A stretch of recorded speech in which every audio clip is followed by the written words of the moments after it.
Chegamos a mais um momento de umas pequenas reflexões que tem como tema viver na liberdade da lei de Deus.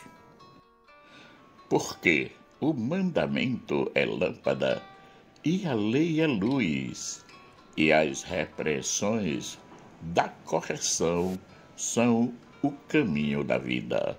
Provérbio, capítulo 6, versículo 23.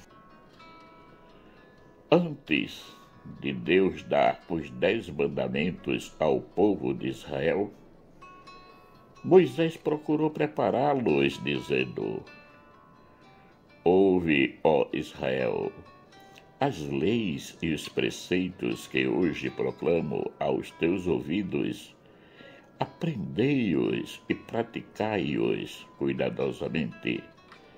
Deuteronômio capítulo 5, versículos de 1 a 2. Em seguida, ele anuncia os 10 mandamentos.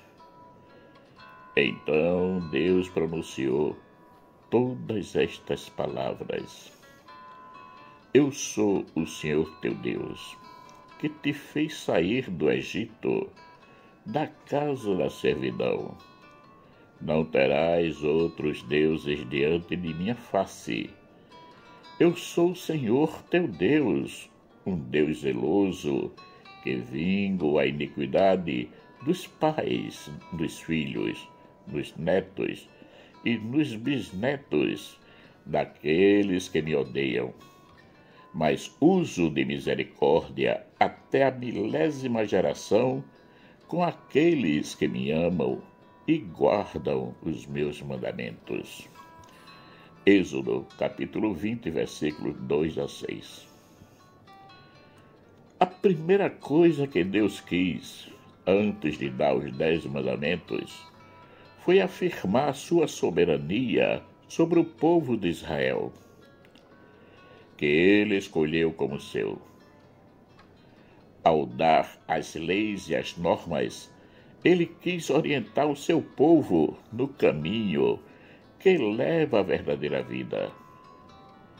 Moisés, ao dirigir-se ao povo de Israel, diz: Agora, Israel, ouve as leis e os decretos que eu vos ensino a cumprir, para que, fazendo, vivais e entreis na posse da terra prometida, que o Senhor Deus de vossos pais vos vai dar. Deuteronômio, capítulo 4, versículo 1. Além dessa orientação, Moisés também diz ao povo que a lei o ajudará nas decisões diárias da vida. Vós os guardareis, pois, e os poreis em prática, porque neles está vossa sabedoria e inteligência perante os povos, para que, ouvindo todas estas leis, digam: na verdade, é sábia e inteligente esta grande nação. Deuteronômio, capítulo 4, versículo 6. As leis e os decretos que Deus deu ao povo de Israel eram justos, e não os oprimiam, mas os libertavam para agirem, porque colocando-os em prática, eles não estariam vivendo a si mesmo, isto é, os seus desejos, as suas vaidades, as suas soberbas, os seus orgulhos. Não, nada disso estariam vivendo, pois a lei tinha como proposta sair de si mesmo e procurar acolher o outro como irmão, mesmo que naquela época essa ideia de irmão como o próximo não era tão clara. Quem deturpou a vivência das leis e dos profetas, tornando-as rígidas, foram os fariseus e os doutores da lei, que começaram a ensinar ao povo a maneira deles, procurando usar as leis e os profetas como ferramenta de opressão e de coação. Por isso que Jesus diz: observai e fazei tudo o que eles dizem, mas não façais como eles, pois dizem e não fazem. Atam fardos pesados, esmagadores, e com eles sobrecarregam os ombros dos homens, mas não querem movê-los sequer com o dedo. Mateus capítulo 23, versículos de 3 a 4. Com os fariseus e os doutores da lei, as normas que Deus deixou para o povo tornaram-se elementos de repressão. Jesus, quando se deparou com essa situação, foi logo dizendo: não julgueis que vim abolir a lei ou os profetas. Não vim para os abolir, mas sim para levá-los à perfeição. Mateus capítulo 5, versículo 17. O que Jesus queria dizer com isso?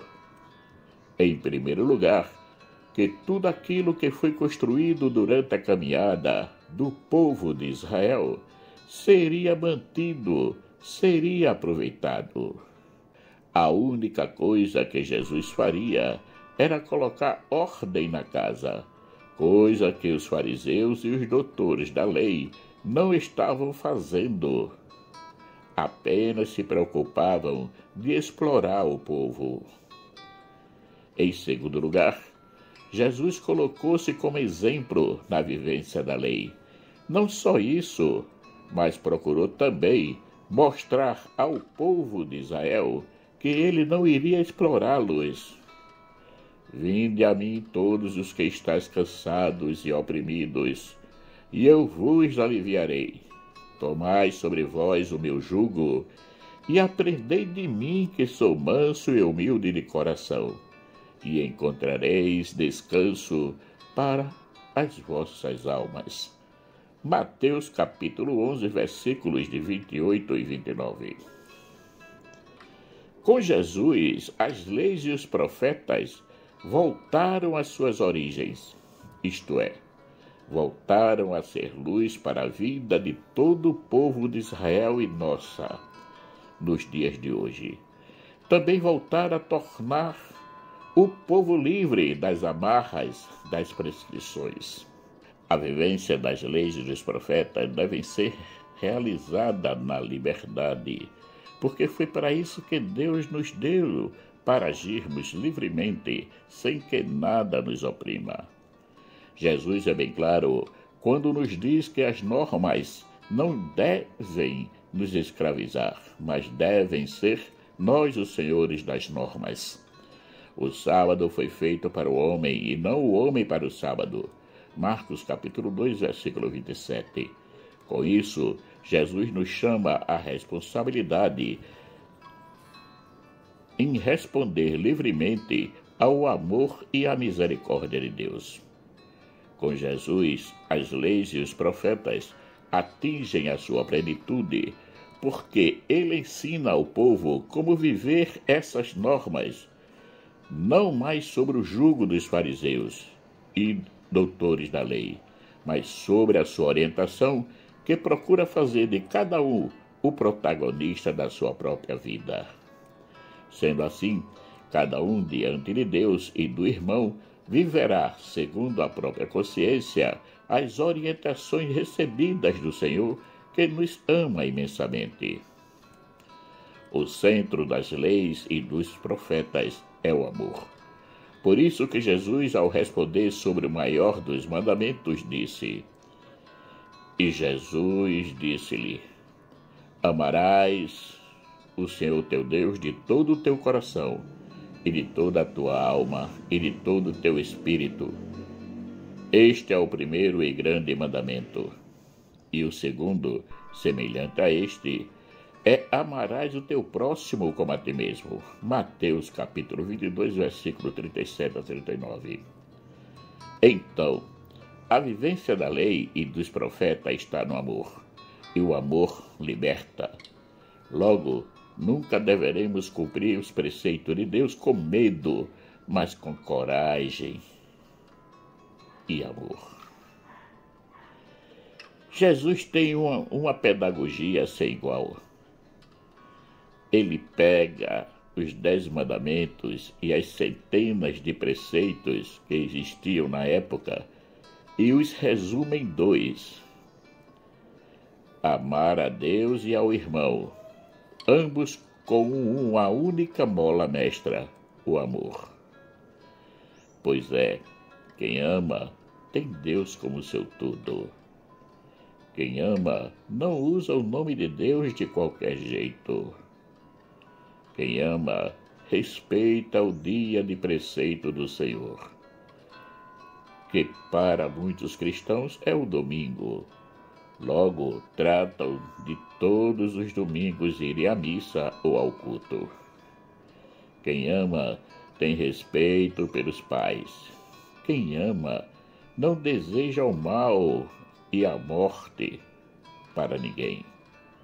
Quem ama é fiel à sua esposa, ao seu esposo, e se solteiro, ao seu estado de vida, isto é, a castidade. Quem ama não tira nada de ninguém, escondido, e devolve o que se pede emprestado. Quem ama não fala mal do seu irmão ou irmã, muito menos lhe levanta falso testemunho. Quem ama não deseja o cônjuge do próximo, e quem ama não é invejoso, não deseja os bens dos outros. Deu para ver que o amor é superdinâmico, que preenche todo e qualquer vazio. Uma pessoa que ama de verdade não está em outro lugar que não seja em Deus. Sabemos que somos falhos, que o pecado está sempre à nossa porta.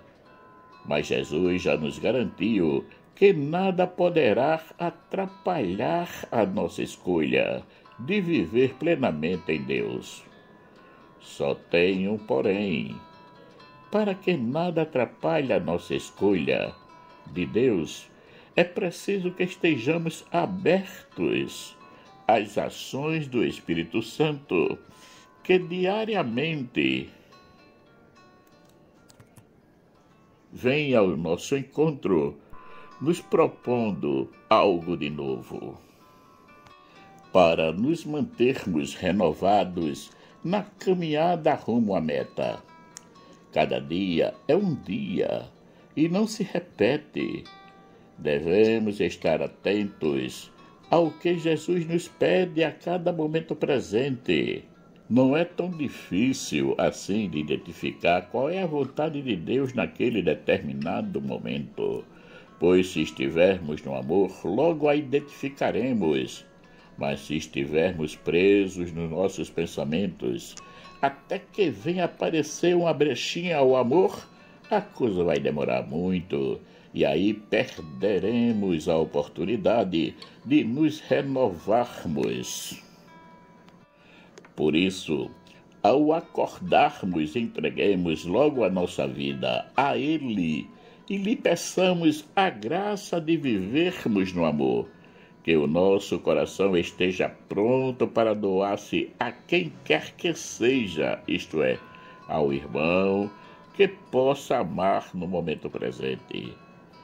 Quem vive o verdadeiro amor, vive as leis e os profetas, e, de consequência, é uma pessoa livre para fazer o que quiser.